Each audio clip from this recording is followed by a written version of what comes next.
All right, good evening, ladies and gentlemen. We'd like to welcome you to the stream. I'm DJ Just J with the AFC. We advocate for children first. We're getting ready to talk about this little girl right here, but more importantly, what we're going to talk about is this guy right here on my screen by the name of Dennis L. Turner, the Orlando Police School Resource Officer who arrested a 6-year-old and an 8-year-old. And I know some of you guys did not realize that it was actually 2 children involved in this story, but it was 2 instead of just 1 child, okay?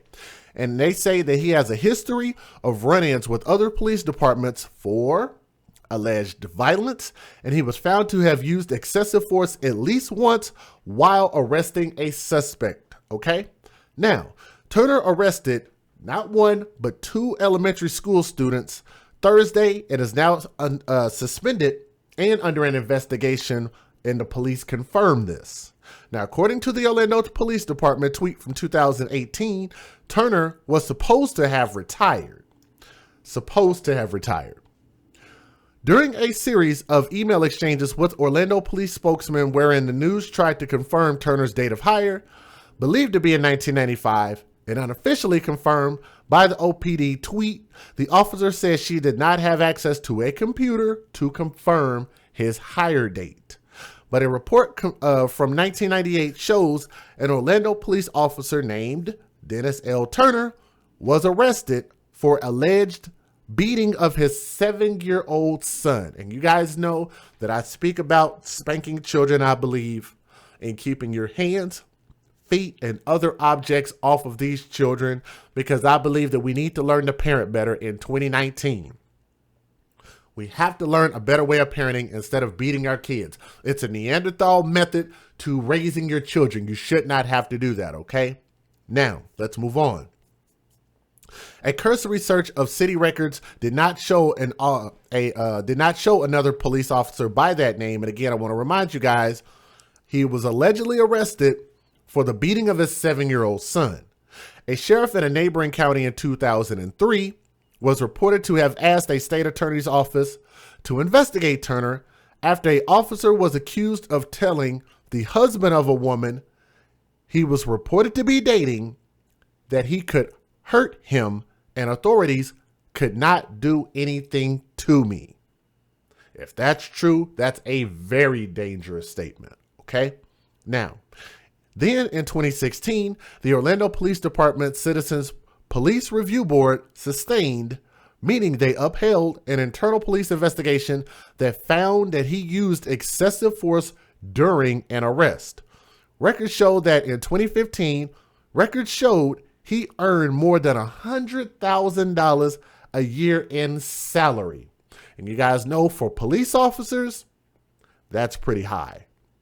Now here's what you guys need to know. First point, on Thursday, September 19th, in 2 separate incidents that a privately owned charter elementary school by the name of Lucius and Emma Nixon Academy, Turner arrested a little girl by the name of Kaya Rowe.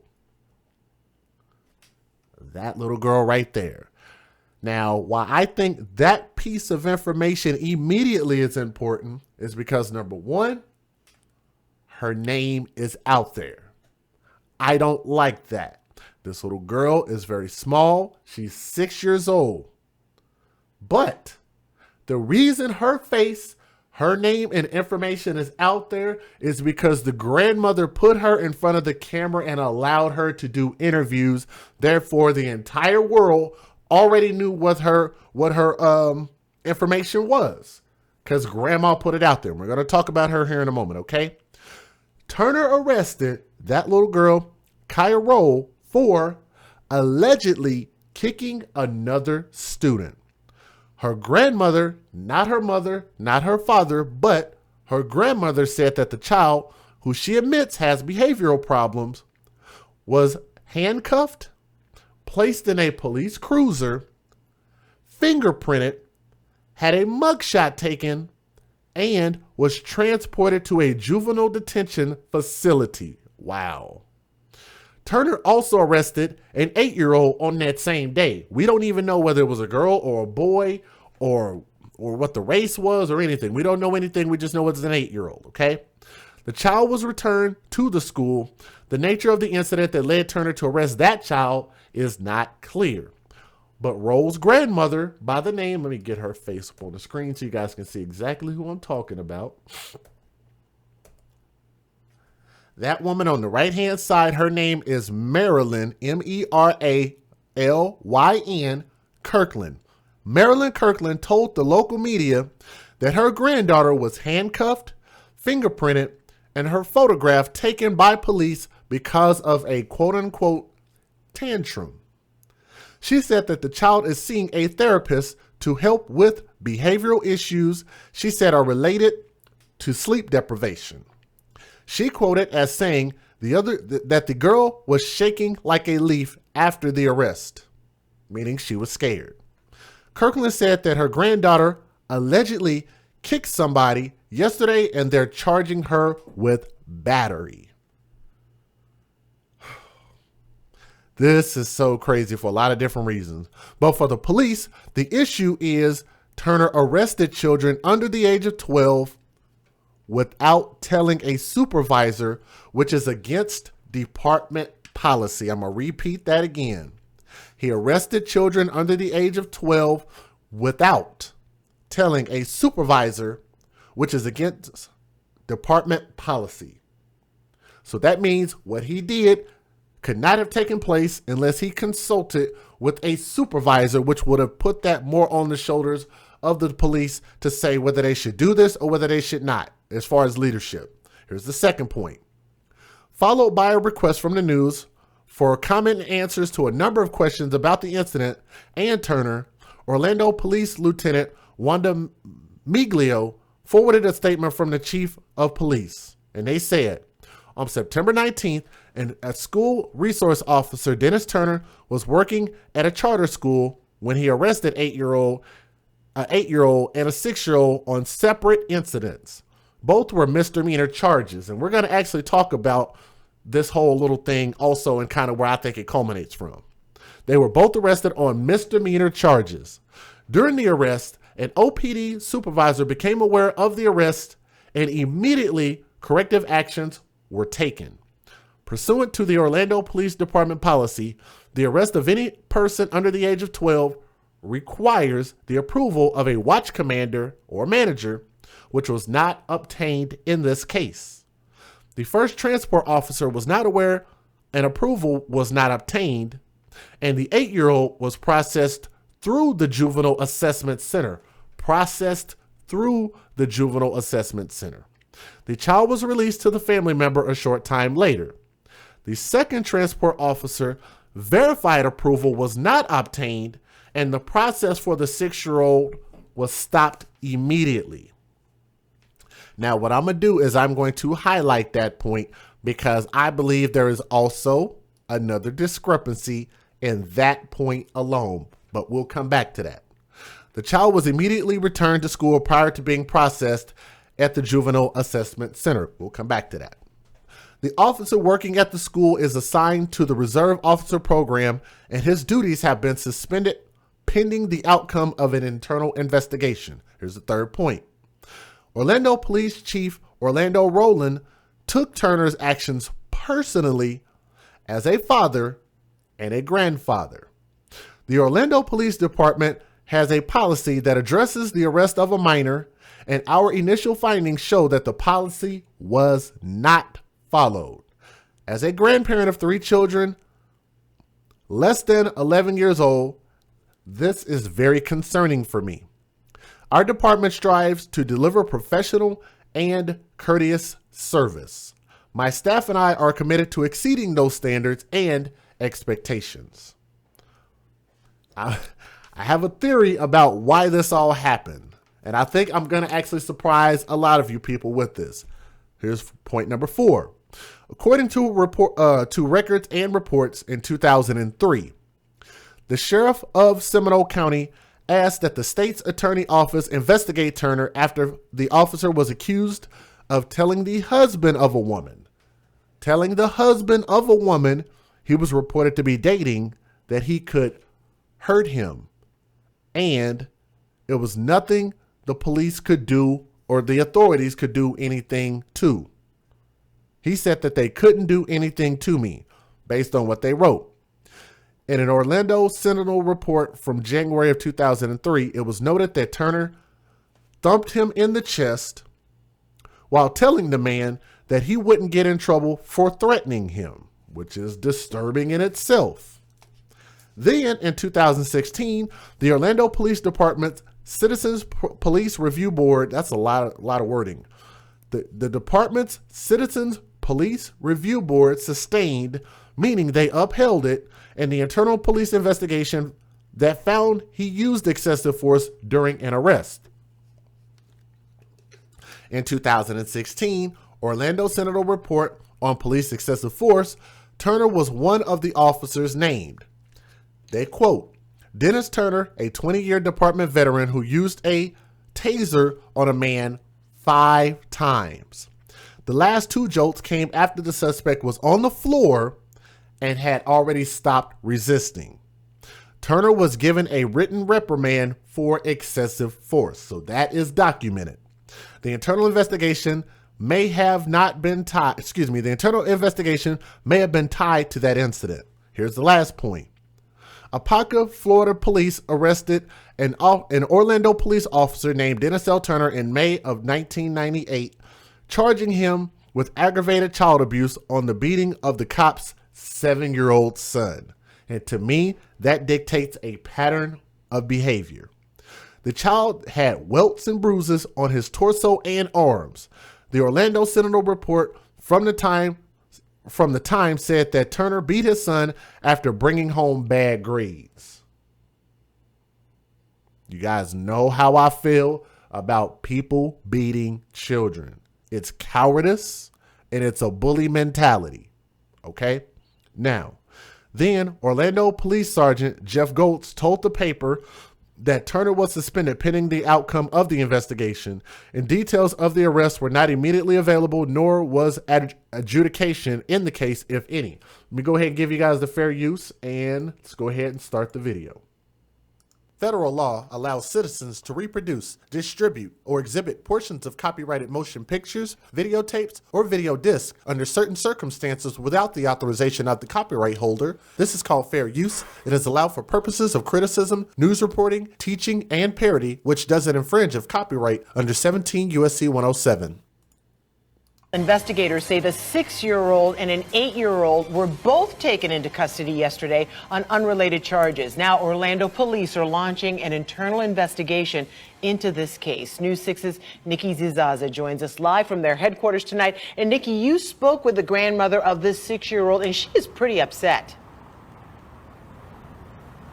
Yes, she is, Ginger. This concerned grandmother is not happy with the way Orlando Police School resource officer handled her granddaughter's tantrum by arresting her.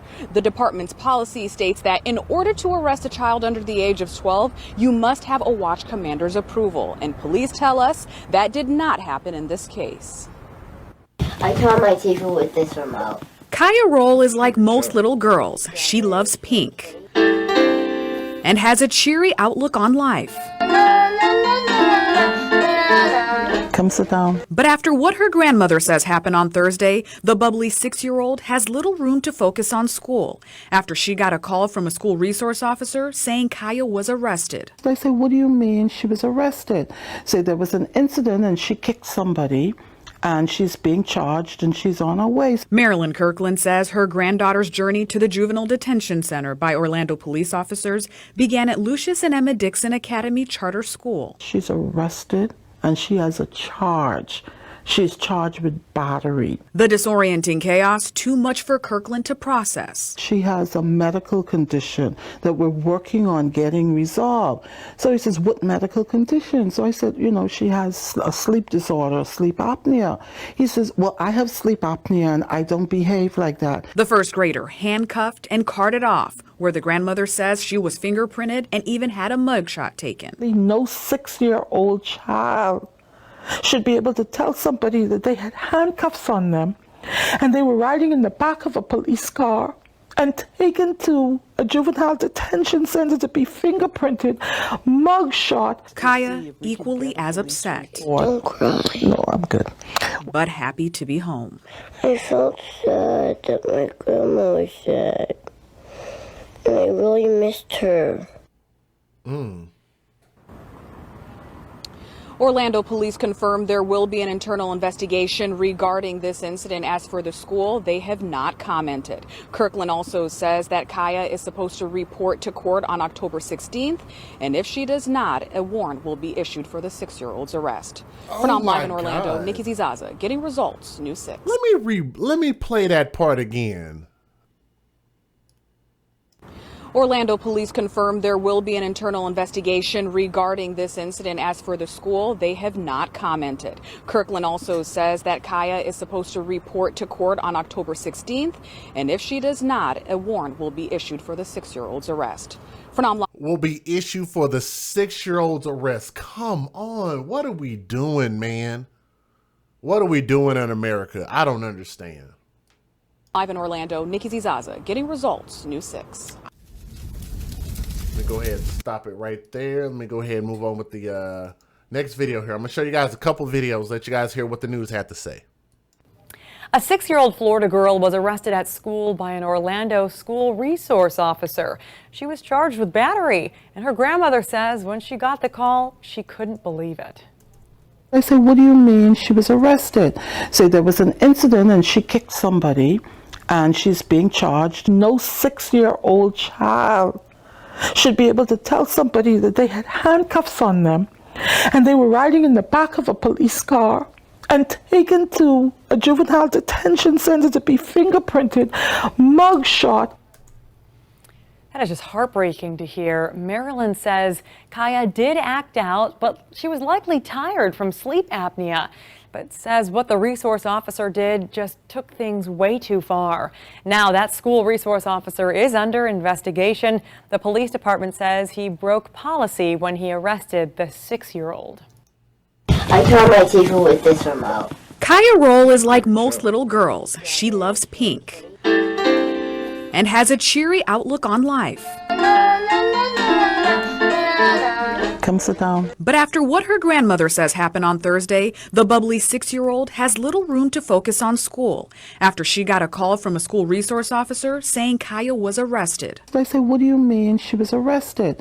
Say there was an incident and she kicked somebody and she's being charged and she's on her way. Marilyn Kirkland says her granddaughter's journey to the Juvenile Detention Center by Orlando police officers began at Lucius and Emma Dixon Academy Charter School. She's arrested and she has a charge. That sounds like the exact same video here. Let me go ahead and move on to the next one.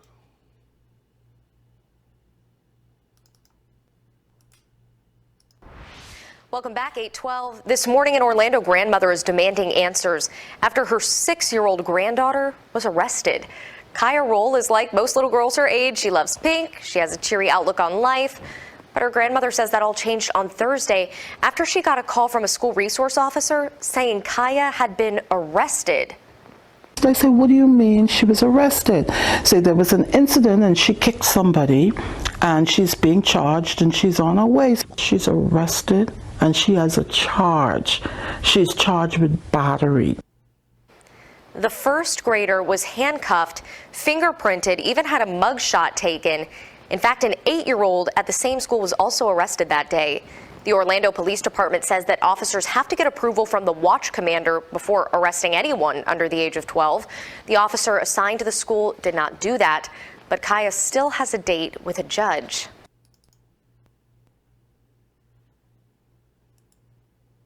An Orlando police officer has been suspended, we're told, after arresting 2 children, just 8 and 6 years old. We're told the officer was working as a school resource officer and he did not have approval to arrest those kids. Now, Orlando police are launching an internal investigation into this case. News 6's Jerry Askin spoke with a 6-year-old's grandmother who says that she is outraged. No 6-year-old child should be able to tell somebody that they had handcuffs on them. Right now, we're asking Orlando police to release the results of their internal investigation after Officer Dennis Turner arrested a 6-year-old and an 8-year-old on unrelated misdemeanor charges, they say, last Thursday. Police told us per policy, before that can happen, if kids are under 12 years old, the officer first must get the approval by a watch commander. And in last week's case, investigators say that did not happen. She's arrested and she has a charge. Marilyn Kirkland is 6-year-old Kaya Roll's grandmother. How do you do that to a 6-year-old child? She said her granddaughter is a first grader at Lucius and Emma Nixon Academy, but she ended up Thursday at the Juvenile Detention Center. Kirkland got a call saying little Kaya was arrested by the school's resource officer. What do you mean she was arrested? Say there was an incident and she kicked somebody. Kirkland said Roll was acting out in class, a side effect due to a lack of sleep because of a medical condition. So he says, what medical condition? So I said, you know, she has a sleep disorder, sleep apnea. He says, well, I have sleep apnea and I don't behave like that. I turn my TV with this remote. Kirkland believes things should have never gone this far involving her granddaughter, who she says loves pink and playing with her family. News 6 has requested a copy of Officer Turner's personnel file and more about his employment history, and we'll let you know once we learn more. In Orlando, I'm Jerry Askin, getting results, News 6. Police Chief Orlando Rolón released a statement today about the officer's actions, saying, quote, the Orlando Police Department has a policy that addresses the arrest of a minor, and our initial finding shows that the policy was not followed. As a grandparent of 3 children less than 11 years old, this is very concerning to me. In Orlando. Now, what I want to do is I want to show you guys real quick before I go into my thoughts about this entire thing, which I think is going to be the point that shocks you guys. And again, if you're watching this, make sure you click the thumbs up. Please share this stream and let other people know where the stream can be found, because we had some issues with the other stream, okay? But what I want to do is I want to show you guys, and you guys can also Google search this. This is actually not... Uh-oh. Did not know I was calling. Hold on. Okay. Now, I want to let you guys know this. This is actually not a new thing. If you guys just Google search children being arrested, like under the age of 12, I think that you guys will find that there are actually a lot of stories out there. So let me do this, and I'm going to show you guys 2 examples before I give my thoughts, because there's a lot that I'm going to say in a very short amount of time. So let me show you guys 2 stories. Here's the first story of another kid who had this happen to them under the age of 12. Let me show you this real quick. A 9-year-old kid sobs as he is placed in handcuffs at his elementary school. Cops were called after 4th grader Devin Shepard got into a fight with a classmate during recess. When a teacher intervened, Devin hit the teacher. Anything in your pockets or anything, buddy? You need mom and dad? No? The boy's father is recording the heartbreaking scene. The footage is a little shaky because he's trembling with anger. Devin, just chill out, buddy. You're leaving with me. Promise you. Any questions or anything, guys? Nope.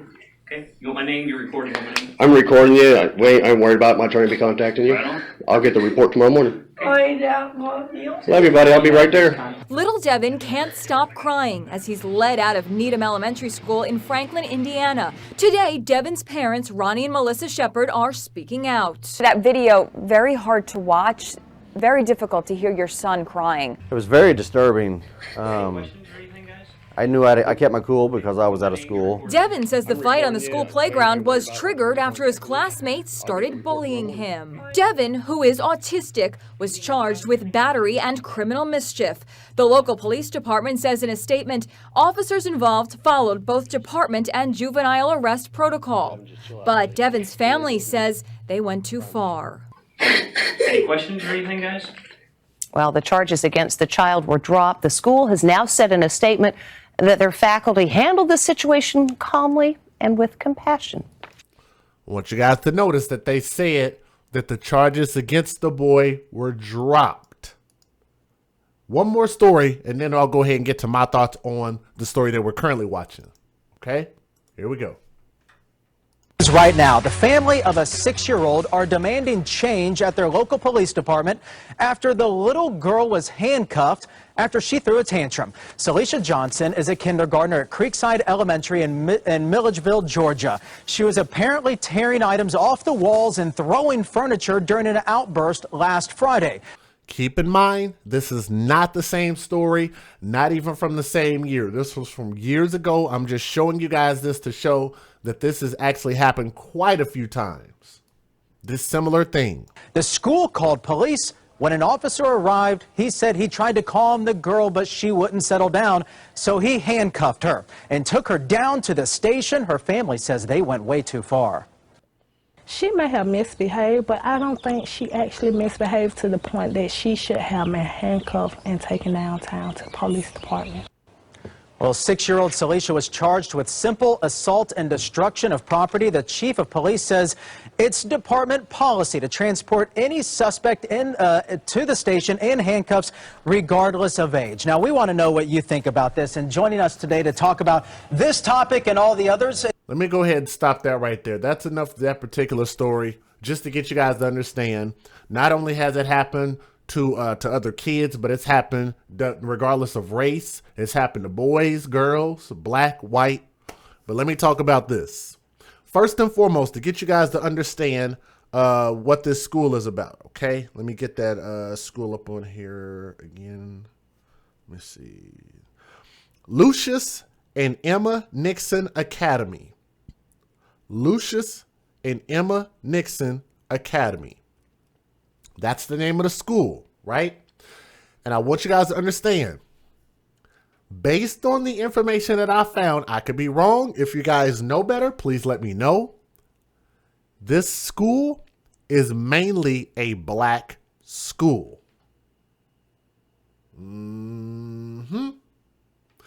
This school is mainly a black school. I don't know what you guys think about that. I'm just throwing it out there just to give you something extra to think about. Here's my next point. Why did the school allow this to happen? Matter of fact, let me pause it right there on that screenshot. Let's go back. This screenshot I actually found from someone who posted on Facebook. And they wrote, I contacted the Lucius and Emma Nixon Academy to ask them what they were going to do in regards to the incident where they allowed a 6-year-old child to be arrested. And what they are putting into place, what he meant put into place, to terminate the teacher who called in that untrained POS. Before I could ask to speak to the principal, this trollop hung up on me. This shows you the caliber of people running that school, and it should be shut down immediately. And I have thoughts about that, but we'll move on for this moment. Why did the school allow this to happen? First and foremost, in my opinion, schools can only do so much. Number one, I don't think it should have got to this level. And if it does get to this level, I think somebody could have took an hour out of their day, contacted grandma, because I'm pretty sure grandma ain't got no job. Grandma is not working. I'm sorry, but I don't believe that grandma is working. So if I am right about my thoughts on that, then grandma should have been contacted immediately. She should have been brought up there to that school, and she should have came and picked up her kid, and they should have just suspended her. Whatever happened to referrals? I don't know what it was like when you guys were growing up, but back in the day when I was going to school, they'd write you up and call your parents. They didn't call the police to come arrest you, put you in handcuffs, fingerprint you, mugshot you, right? We got referrals, and we got sit home, and your parents came and got you. But back in the day, spanking was acceptable. We got our butts whooped, right? Now, let's move on to my next point. Grandma, let's talk about Maryland. Oh, let's talk about big old Maryland over here, right? Over there sitting, chilling on that couch, looking a hot mess with that hot wig on her head, as well as them drawn on eyebrows, right?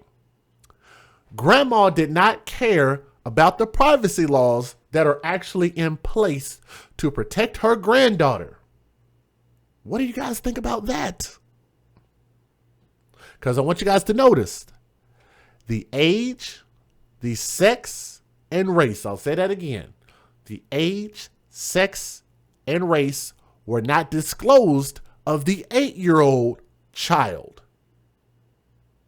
The other kid number 2. But kid number 1 has her entire face house, bedroom, first name, last name, everything about her, even her court date, put out there for the world to see. And I'm going to tell you guys, unless a child is deceased, most of the time they don't put any information out there, especially pictures, especially video. Now, the reason we're using this is because all of the news has used it. It's already public information. It's already out there. It's too late. Her identity is already out there. And grandma didn't care about exposing her identity and allowing her to be interviewed at every given point. Shame on grandma. Doing this for all this damn attention for what? This could have been handled in privately, but that's why I'm getting on to grandma, because grandma is failing this little girl in a lot of different ways. All right. Now, I know that's all this little girl got at this point, but I got to call what I see wrong. Okay. Now, they're talking about that they got this little girl out. They processed the first kid and then sent the kid back to school. They said that they were about to process her, but didn't. But let me tell you why I believe that that's a lie. I'm going to read that part again. The second transport officer verified approval was not obtained, and the process for the 6-year-old was stopped immediately. Let me tell you why I think that's a lie. Because the only person that publicly put out this outrage was her and her grandmother. The only one. And the fact that they got black on their side with a white officer and the police and Black Lives Matter and all of this bull crap and all of the politically, all of the political stuff going on. The only one. I believe that she was fingerprint, mugshot, processed, the whole nine, and then they tried to back out of it. That's where I believe the cover-up comes in, because I do believe in the blue wall of silence, and I do believe that if they can hide something, they will, especially in order to keep themselves from getting in any more hot water than they're already in. Are you guys surprised that I said that? I believe the police are lying about that part. I believe that they did fully process that girl the same way that they did with the other child, right? Now, let's move on to the next point. Where is Kaya Roll's parents? Where is that little girl's mother and father at? Maybe not a mother. Most of the time there's usually a mother around, but where's the father? Where are her parents? Why is grandma trying to take care of this little girl? And clearly she can't. She can't teach this girl. They have nothing in common. She just loves her grandbaby. And most of you guys know that most grandparents are only good for loving these kids, but most of them are forced. Most of these grandparents are forced into positions to take care of these kids, because otherwise these kids will be lost to the state, and these kids will probably be in much worse shape without their grandparents. So grandma's just doing what grandma got to do. And I understand that. Totally understand it. And I commend her for that, for stepping up and doing that. But where in the hell is mom and dad? Where's her biological mom and dad? Somebody needs to answer that for me. But I'll repeat what I said again. Grandma, in this case, hashtag not all. In this case, that grandma, that one, she isn't a suitable parent. She's not. And it's clear to tell, because she's putting her daughter in much more harm and risk by exposing this girl to the entire world for no good damn reason other than just for some attention. Some attention that's not going to really make as big of a difference if you would have just handled this like you could have easily won this in court. She's not meant to be the primary parent. And you guys notice that she don't have a husband around either. So there's no male figure around. Let's move on to my next point. It is not the school's responsibility to raise your children. I've always said this. It is not DHS's responsibility to protect your kids, feed your kids, clothe your kids, teach your kids. It is not the internet's job. It's not TV's job. It's not their toys' job. It's not their friends' job to raise your children to act accordingly. That process must start at home. You must teach your children to behave, not to get into fights, not to curse, not to show their bad behaviors in school and where they're not supposed to. It is not the school's responsibility to raise these kids. Next point. They do not need to shut this school down. That's excessive. Let me tell you why. Based on what he said, I can agree with some of it, but it's bad to say that that school should be shut down. Again, for that reason, I say it's not the school's fault for having bad kids.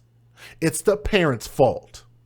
So shut down the mom and the dad, or even perhaps shut down grandma from putting this little girl in front of more cameras. How about that? How about we shut that down? How about we shut down the bad behavior? Shut down the behavior of the bad individuals who are doing the things that we say are reprehensible. How about that as a solution, right? Since we talk about, well, what's the solution? We have no solutions. My pro-blacks. For the officer, that guy, for the officer, something inside of him should have let him know not to do this. And I agree with his superior by saying that he's a father and a grandfather of younger kids in saying that he's disgusted by this. And I commend him for speaking out and saying that. For this guy to not understand that something about this might not go right. Let me point something out. First of all, it's a child between the ages of 6 and 8 years old. You can't just handle them any kind of way. Now, if they were like 12, 13, 14, 15, I can understand how there might be some confusion because some of them kids get a little big, get a little mouthy, get a little physical. It's a 6-year-old, bruh. Come on. Something inside of you should have let you know that you can't handle this situation that way. Not only for it being a 6-year-old, not only for it being a girl. You know where I'm going with this, don't you? But also because you are a white police officer in this climate and you are handling a black girl. I'm not saying that you can't apprehend children, I guess, but something should have told you that you need to be walking on eggshells in this situation. What do I mean? Is that he should have contacted his superior and he felt like he didn't have to. Because that $100,000 a year was talking to him. He was like, screw that. I ain't got to talk to nobody. I don't have to consult with nobody. And now he's going to be fired. And I think that he rightfully should be fired for not only embarrassing this kid, but now this kid actually has additional court dates and all kind of stuff, right? But some of those charges also go with what I believe that the school and whoever that teacher was tried to file on them. Come on, man. We are adults. Like, we got to know how to deal with kids better. We need to start training these people better, training these teachers better, training these police officers better. Let me get to my last couple of points, and I'm going to wrap up. This little girl has to show up to court while he's got that stupid, smug smile on his face. A 6-year-old child is going to have to show up to court.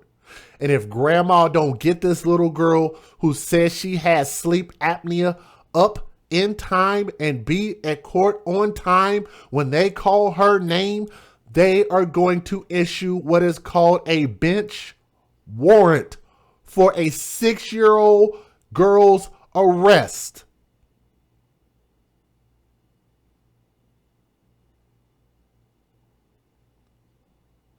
I'm not saying that she has the right to kick anybody. But come on. It's a 6-year-old girl and a 6-year-old child. She has a court date. That can't happen, and that needs to be eradicated. As I showed you guys from that other story when they said that all of the charges were dropped, same thing needs to happen here. Y'all have the ability to drop the charges, prosecutors, whoever, whether it takes the school to do it, somebody better step up and stop this because this is going to have a nasty downhill effect. And I'm going to tell you something. If they cause that little girl to end up having to go to jail or have a warrant and get arrested again or anything like that, then guess what Just Jay is going to end up doing? We will start advocating that that school do be shut down. Y'all hear that? That school might just get shut down. That's run to grow on right there. Let's move on to my next point. I want you guys to also notice when you listen to Grandma, if you didn't hear it, go back and rewind it and listen again.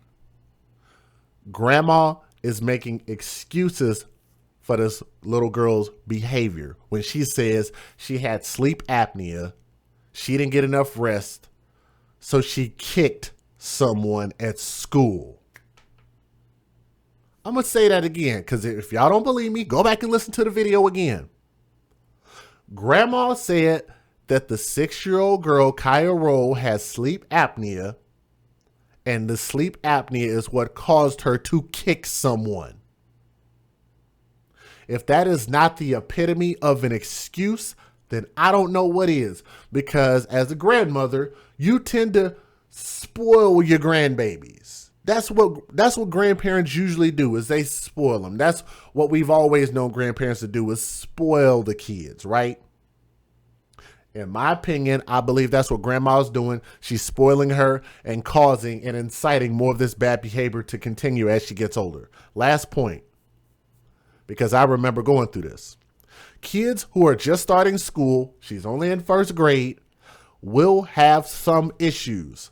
But I believe that these are things, even including kicking, pushing, grabbing, slapping or punching or whatever, they're still 5, 6, 7, 8-year-olds. I believe that that's something that can be worked out. Something can be worked out better than just arresting the children. We need to get more parents involved. Where's her mother and father? I have no idea. But I think that we need to have a comprehensive plan going forward rather than just throwing a criminal record on these kids like they're freaking teenagers and adults. We can't do that, and that's got to stop, all right? Again, we'll follow the story up to see what happens, and maybe we'll have to do a little bit more. This is your boy DJ Just Jay with the AFC. That means we advocate for children first. I'm a fair man, and I hope you guys listen with an open mind and an open heart in this story, okay? We'll see you guys on the next stream, all right? Peace.